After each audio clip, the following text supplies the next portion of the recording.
Olá, meu nome é Pedro Dutra, sou professor da Universidade Federal de Juiz de Fora, sou um homem branco, uso óculos, cabelos pretos, estou com uma camiseta preta e tenho ao fundo um quadro.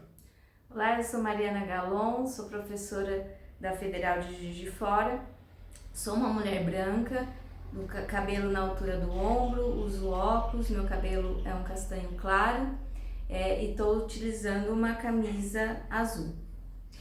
O nosso trabalho tem como objetivo trazer dados parciais de uma pesquisa que está em andamento na zona da Mata Mineira, que tenta identificar como tem sido o ensino de arte no ensino médio a partir da implementação da reforma do ensino médio. Trata-se de uma pesquisa realizada pelo MIRADA, que é o Grupo de Estudo e Pesquisa em Visualidade, Interculturalidade e Formação Docente, e uma pesquisa financiada pelo CNPq. A Zona da Mata Mineira ela compreende 7 micro-regiões, que são as regiões de Juiz de Fora, Ubá, Muriaé, Manhaçu, Viçosa, Cataguases e Ponte Nova. Bom, até o momento é uma pesquisa que está em andamento, né? Então até o momento os dados foram coletados nas cidades de Juiz de Fora, Ubá, Muriaé e Viçosa, né?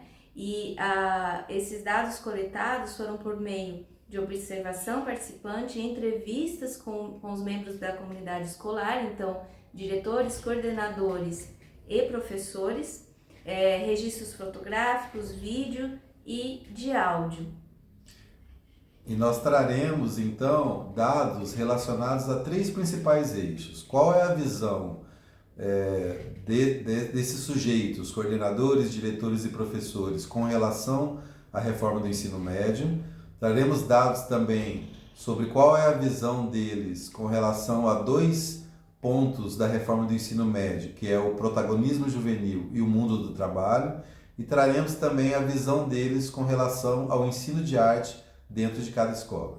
Bom, após essa coleta de dados, que ainda está em andamento, né, esses dados foram transcritos, né, e dividido dentro do grupo de pesquisa que todos os participantes ali são da área das artes, mas é um grupo multidisciplinar, então temos pessoas das artes visuais, da música, enfim, das linguagens artísticas, e a cada 15 dias nós nos reuníamos para fazer a análise, né? Então, cada grupo, microgrupo dentro do grande grupo de pesquisa ficava responsável por entrevistas de algum dos participantes, ou seja, ou coordenadores, ou diretores, ou professores, e construía uma cartografia sobre essa entrevista lida e analisada, e depois no encontro presencial apresentávamos essas cartografias e fazíamos a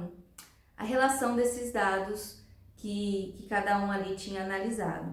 Então, no momento, né, como foi dito, ainda tem algumas cidades para serem analisadas, mas o que nós traremos aqui é a partir dos dados que nós já analisamos e traremos algumas visões, né? Não tudo que apareceu dentro desses dados.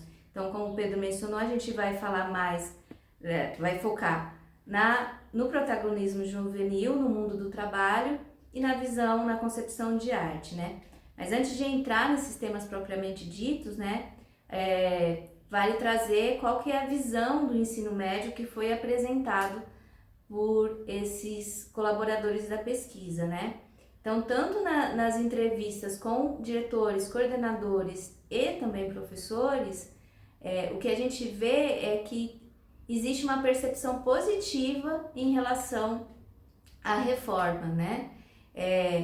Quando a gente vai olhar os gestores, principalmente, né, diretores e coordenadores, a gente vê uma unanimidade em apontar que a reforma tem sido positiva. Mas o que a gente percebe é que muito dessa fala que eles trazem está ligada ao fato deles terem recebido aí mais verbas, as escolas receberam mais verbas para poder implementar as propostas do novo ensino médio, né?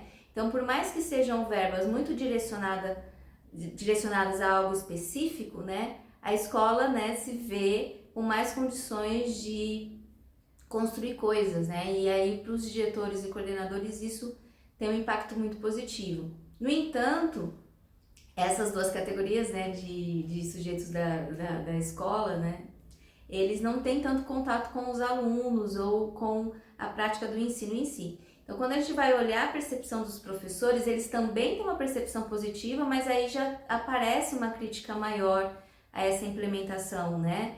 Embora todos vão mencionar que é necessária uma reforma, que precisava ter uma reforma, algo precisava ser feito.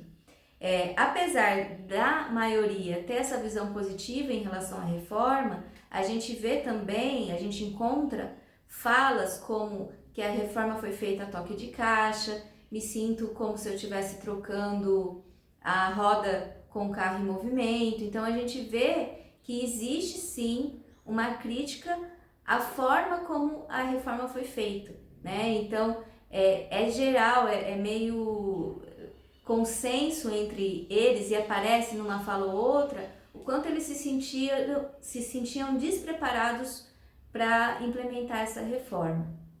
Outra questão que vai aparecer, né, em relação à fala dos professores a dois temas que seria o protagonismo juvenil ao mundo do trabalho, eles falam que são temas importantes de serem debatidos, né, dentro da escola, até porque isso faz parte da vivência do aluno, são alunos que já trabalham em sua maioria, então já estão dentro do mundo do trabalho, vamos dizer assim, mas que a forma como isso está sendo trabalhado dentro da escola não condiz com o ideal. Então, principalmente os professores trazem essa questão. São nomes muito sonoros, né, e que a gente vê que são importantes de ser debatido dentro da escola, mas que o debate vai muito ao encontro de uma precarização de uma mão de obra aí, né, desses alunos.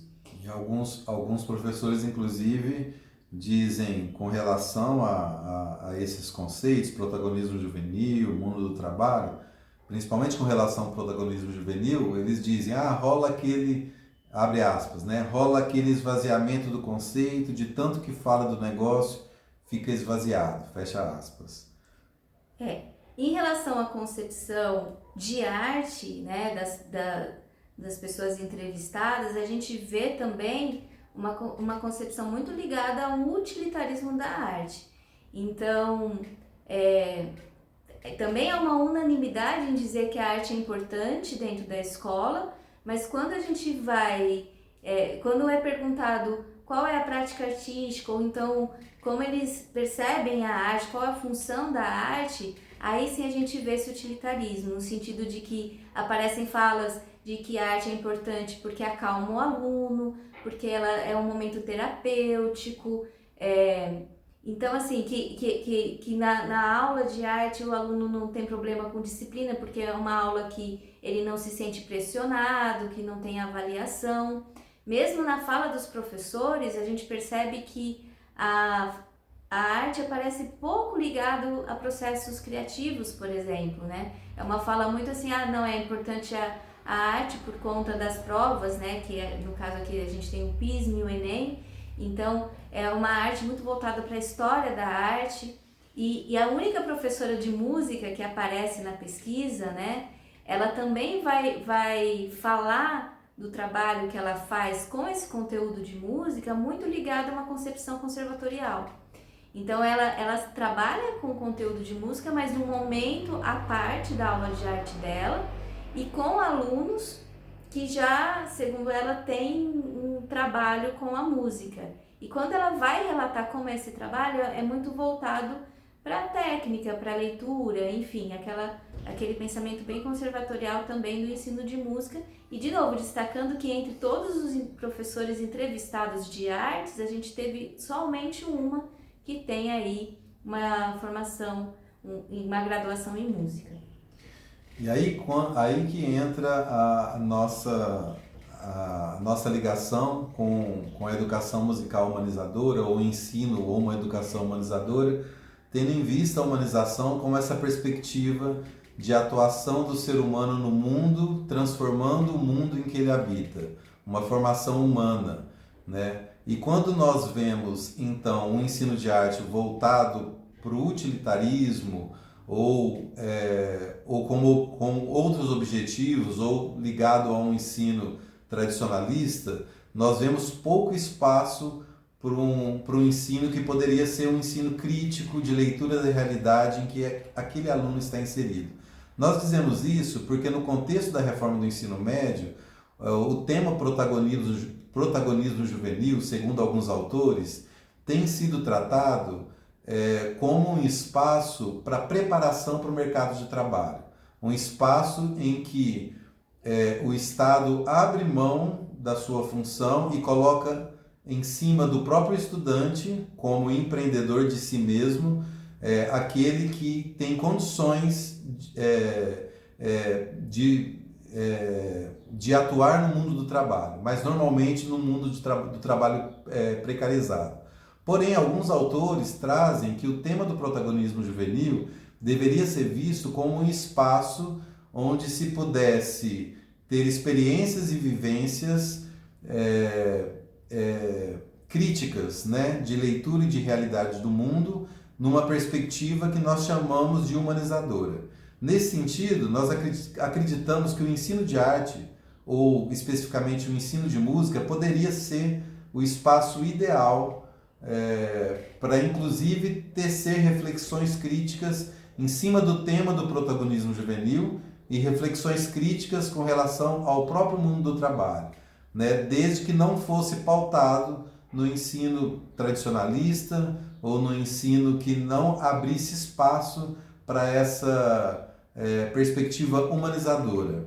Nesse sentido, a gente acredita que os dados parciais ainda da pesquisa nos apresenta, de um lado, uma reforma que busca trazer um protagonismo longe de uma leitura crítica e, ao mesmo tempo, nós vemos, nesses poucos dados, uma percepção de ensino de arte e de música que também não abre espaço para essa leitura crítica, né? É uma amarração, infelizmente, que acaba sendo perfeita, porque, de um lado, nós não vemos um espaço para o que nós acreditamos ser uma educação humanizadora, né? Vindo a partir da reforma do ensino médio, que poderia ser feita a partir do que nós acreditamos ser o protagonismo juvenil, e, por outro lado, o ensino de arte, que poderia combater essa visão ainda pautada no tradicionalismo e no utilitarismo, né? Bom, então, a partir dessas reflexões aqui apresentadas muito brevemente, nós destacamos essa necessidade de uma prática humanizadora no ensino da arte, né? Porque essa prática traria aí a possibilidade da construção de uma autonomia, do diálogo, da colaboração, né? De um pensamento crítico que aí sim seria voltado para a construção de um cidadão capaz de buscar e transformar buscar uma mudança, né, e uma transformação da sua realidade.